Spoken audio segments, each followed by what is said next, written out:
Իրանի ազգային անվտանգության բարձրագույն խորհուրդը հայտարարել է, որ Իրանը պատրաստ է պատասխան հարված հասցնել իր թաքնված միջուկային ենթակառուցվածքին Իսրայելի հարձակման դեպքում, փոխանցում է ՏԱՍՍ-ը։ Այսօր իրականացված հետախուզական եւ օպերատիվ գործունեության արդյունքում ձեռք բերված տեղեկատվությունը կործանիչներին թույլ է տալիս դիմակայել հանրապետության միջուկային ենթակառուցվածքի վրա հնարավոր հարձակմանը, ասվում է հայտարարության մեջ։ Նշվում է, որ Թեհրանն ի վիճակի է հետ մղել ցանկացած ագրեսիա համաչափ հարված հասցնելով Իսրայելի թաքնված միջուկային ենթակառուցվածքին։ Մայիսի սկզբին Իսրայելը տեղեկացրեց ԱՄՆ նախագահ Դոնալդ Թրամփի վարչակազմին, որ պատրաստվում է հարձակվել Իրանի միջուկային օբյեկտների վրա։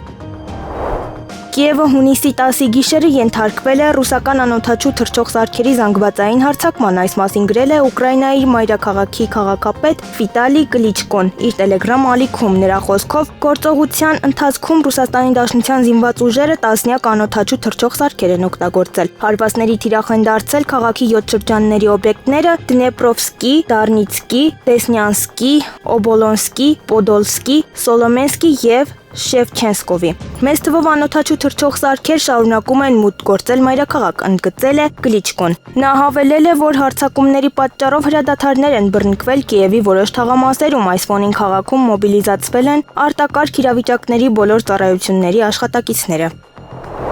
Լոս Անջելեսի ոստիկանությունը միգրանտների վրա հարձակումների պատճառով ցուցարարների դեմ օգտագործել է նռնակներ, այս մասին հայտնում է ՌԻԱ Նովոստին։ Ակցիայի մասնակիցներից մեկը ոտքին ռետինե փամփուշտից վնասվածք է ստացել, սակայն լրագրողները ոստիկանների ձեռքերում հրազեն դեռ չեն տեսել։ Հունիսի 10-ի գիշերը ցուցարարները հավաքվել են քաղաքի կենտրոնում կառավարության շենքի մոտ, այն բանից հետո, երբ ոստիկանները սկսել են ցրել մարդկանց, նրանք մի փոքր հեռացել են հավաքի վայրից, սակայն չեն ցրվել։ Ցուցարարների թիվը չի նշվում, սակայն լրագրողները նշում են, որ քաղաքում զուգահեռ մի քանի բողոքի ակցիաներ են տեղի ունենում։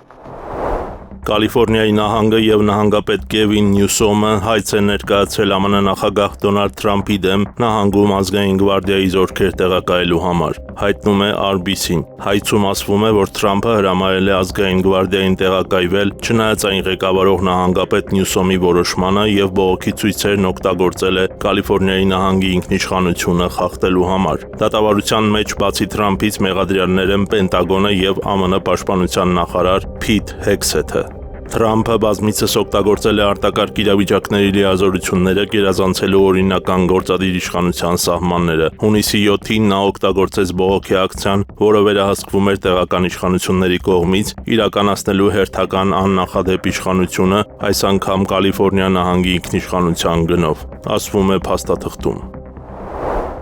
Միացյալ Նահանգների Լոս Անջելես քաղաքում սկսվել է թալանը, որում ներգրաված են մարդիկ, ովքեր բողոքում են Սպիտակ տան ներգաղթային քաղաքականության դեմ։ Այս մասին հայտնում է ՌԻԱ Նովոստին։ Լրագրողների տեղեկություններով Երևանի ժամանակով մոտավորապես առավոտյան 8-ին ցուցարարները, որոնց նախկինում ցրել էին ոստիկանները, կրկին հավաքվել ու հարձակվել են հարակից խանութների վրա։ Ցուցարարների մի մասը ներխուժել է խանութ, իսկ մյուսները սկսել են պղծել հուշարձաններն ու ենթակառուցվածքները։ Նշվում է, որ ուժայինները չեն միջամտում տեղի ունեցողին։ Ռուսաստանը կոչ է անում կոնտեքստից չկտրել ՌԴ նախագահի օգնական Վլադիմիր Մեդինսկու խոսքերը Ղարաբաղի մասին, հայտարարել է Ռուսաստանի արտաքին գործերի նախարարության պաշտոնական ներկայացուցիչ Մարիա Զախարովան։ Պետք չէ գոյություն չունեցող թեզեր հանել կոնտեքստից եւ տեղերով փոխել բառերը, տալով դրանց բոլորովին այլ իմաստ, նշել է դիվանագետը։ Զախարովան ընդգծել է, որ Ռուսաստանը պաշտոնապես ճանաչում է Լեռնային Ղարաբաղը որպես Ադրբեջանի տարածք։ Ռուսաստանի արտաքին գործերի նախարարության պաշտոնական ներկայացուցիչը բացատրել է, որ Մեդինսկին խոսել է պատմական ասպեկտի, սոցիալ-մշակութային առանձնահատկությունների եւ մարդկանց ցավի մասին։ Հիշեցնենք, ավելի վաղ ՌԴ նախագահի օգնական Վլադիմիր Մեդինսկին ուկրաինական կարգավորման համատեքստում բերել էր Լեռնային Ղարաբաղի օրինակը։ Նա նշել էր, եթե ամբողջ ռազմաճակատի երկայնքով հակամարտությունը դադարեցվի, կկնքվի ինչ-որ տեսակի զինադադար։ Այս տարածաշրջանը կվերածվի հսկայական Ղարաբաղի։ Ի պատասխան սրա, Ադրբեջանի ԱԳՆ-ն էլ հայտարարել էր. մենք խորհուրդ ենք տալիս պարոն Մեդինսկուն զերծ մնալ միջպետական հարաբերություններին վնաս հասցնելուց։ Նման սխալ հայտարարություններ անելով իր լիազորությունների շրջանակից դուրս հարցերի վերաբերյալ։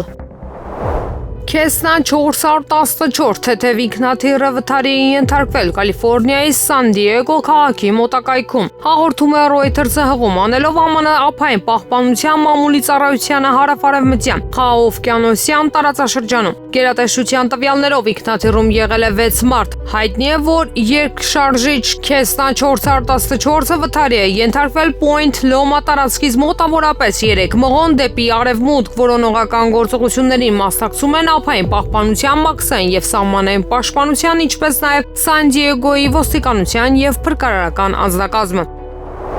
Բելարուսի նախագահ Ալեքսանդր Լուկաշենկոն հավանություն է տվել համաձայնագրերի նախագծերին, որոնք կհեշտացնեն ԵՏՄ անդամների առևտուրը երրորդ երկրների հետ։ Բելարուսի ղեկավարն այսօր ստորագրել է ԵԱՏՄ-ի եւ Մոնղոլիայի միջև ժամանակավոր առևտրային համաձայնագրի նախագիծը, ինչպես նաեւ ստորագրել է ԵԱՏՄ-ի եւ ԱՄԷ-ի տնտեսական գործընկերության մասին համաձայնագրի նախագծի տակ։ Համաձայնագրերի նախագծերի շուրջ բանակցություններ վարելու եւ դրանք ստորագրելու համար լիազորված է կառավարությունը, հայտնել են Բելարուսի նախագահի մամուլի ծառայությունից։ 4 տարի անց վերջնականապես ավարտվել է պրոֆեսոր Արմեն Չարչյանի քրեական գործը, որը պսակվել է հաջողությամբ։ Այս մասին հայտարարել է նրա փաստաբան Էրիկ Ալեքսանյանը։ Վճռաբեկ դատարանը որոշում է կայացրել Հայաստանի Հանրապետության գլխավոր դատախազի բողոքը վարույթ ընդունելը մերժել, ինչը նշանակում է, որ Արմեն Չարչյանի նկատմամբ պայմանականորեն չկիրառված պատիժը մնաց ուժի մեջ։ Բացառիկ մարդ շատերի կյանքը փրկած հրաշագործ Չարչյանը չի ազատազրկվի, ասել է նա։ Պաշտպանության նախարարությունը հանրային քննարկման է ներկայացրել նախագիծ, որով նախատեսվում է 2025 թվականի սեպտեմբերի 15-ից մինչև դեկտեմբերի 15-ը անցկացնել պահեստազորայինների վարժական հավաքներ։ Սահմանվում են վարժական հավաքների անցկացման նպատակները, ներգրավվող պահեստազորայինների կազմերը, մասնագիտությունները, քանակները, ներգրավման ժամկետները։ Վարժական հավաքները հայտարարվում են պահեստազորայինների ռազմականունակությունների կատարելագործման, մասնագիտական վերապատրաստման եւ պատրաստման բարձրագույն ունեցող ենթասպայական կազմից պահեստազորի սպաների պատրաստման մարտական հերթապահության ներգրավման նպատակով։ Օվկիանոսի հարցերով ՄԱԿ 3-րդ համաժողովի շրջանակներում Միրզոյանը Հայաստանի Հանրապետության անունից ստորագրել է ծովային իրավունքի ՄԱԿ կոնվենցիայի ներքո ազգային իրավազորության սահմաններից դուրս տարածքներում ծովային կենսաբանական բազմազանության պահպանման եւ կայուն օգտագործման մասին համաձայնագիրը, հայտնում են այս մասին արտաքին գործերի նախարարությունից։ Սա առաջին միջազգային համաձայնագիրն է, որով կարգավորում է ծովային կենսաբազմազանության պաշտպանության հարցերը ազգային սահմաններից անդին, որպես կայուն զարգացման ապահովման Նույն օրը համաձայնագիրը միաժամանակ ստորագրվել է 18 երկրի կողմից եւ ստորագրող կողմերի ընդհանուր թիվը հասել 134-ի։ Այն արդեն վավերացրել է 50 պետություն, որից 18 վավերագրերն ավանդապահին հանձնեցին համաժողովի ընթացքում կազմակերպված նույն արարողության ժամանակ։ Ինչպես է իշխանությունը միջամտելու կաթողիկոսի ընտրությանը, Եվրոմեդիա 24-ի տաղավարում հարցին պատասխանել է ԱԻՄ կուսակցության առաջնորդ Պարույր Հայրիկյանը։ Նա համեմատական է անցկացրել իշխանությունների կողմից կաթողիկոսի դեմ ձեռնարկված գործընթացի եւ հոկտեմբերի 27-ի միջև։ Արդյոք մտածել է այս ոլորտ ներխուժող անձը, թե ինչու հենց կաթողիկոսի ընտրության օրը տեղի ունեցավ հոկտեմբերի 27-ը, հենց ընտրության պահին։ Արդյոք իր նման աշխարհիկ իշխանությունները առանց ցուցադրականության չէին փորձել միջամտել հոգևոր ոլորտի կյանքին։ Ես արդյոք հարցը տալիս եմ հռետորական հարց է, ես գիտեմ պատասխանը։ Այնպես որ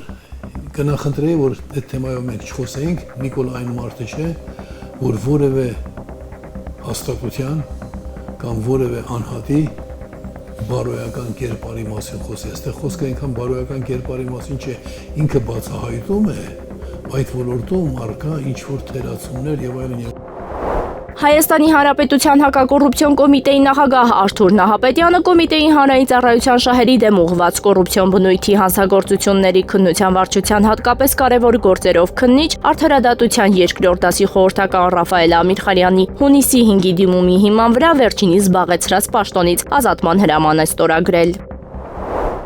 Եղանակը առաջիկա օրերին։ Երևանում հունիսի 10-ից 3-ը, 12-ից 15-ի երեկոյան եւ 15-ի գիշերը հնարավոր է կարճատև անձրև եւ ամպրոպ։ Հունիսի 11-ին, 12-ից 14-ի գիշերը սպասվում է առանց տեղումների եղանակ։ Մարզերում հունիսի 10-ից 3-ը, 11-ից 13-ի կեսօրից հետո, 14-ի եւ 15-ի գիշերը եւ կեսօրից հետո առանձին շրջաններում սպասվում է կարճատև անձրև եւ ամպրոպ։ Հնարավոր է նաեւ կարկուտ։ Հունիսի 11-ից 13-ի գիշերը սպասվում է առանց տեղումների եղանակ։ Օդի ջերմաստիճանը հունիսի 10-ից 3-ը կնվազի 2-ից 3, հունիսի 11-ից 14-ին աստիճանաբար կբարձրանա 3-ից 5 աստիճանով։